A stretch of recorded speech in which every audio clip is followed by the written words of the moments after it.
মমতা বন্দ্যোপাধ্যায় বলছেন না, কারো নাম কাটা যাবে না। নাম কাটা যাবে কাদের? কাটা যাওয়া উচিত কাদের?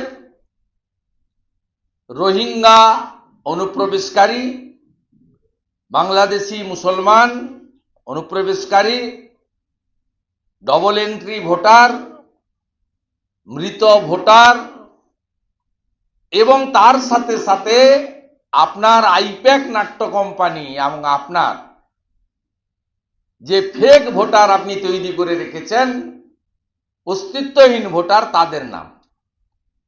গতকাল দুটো বিধানসভার ফেক ভোটারের তালিকা আমরা পেয়েছি। একটা হলো মাননীয় বিমান ব্যানার্জির বিধানসভা বারুইপুর পূর্ব, 137 এসি। এটা আমি দিয়ে দিলেই ভালো, আপনার কার্ড নম্বর গুলো আছে। এইটা দেখুন, এটা হচ্ছে ফেক ভোটার, অস্তিত্বহীন। মমতা ব্যানার্জি এদেরকে রাখতে চায়, ইলেকশন কমিশন এদের কাটতে চায়, বিজেপি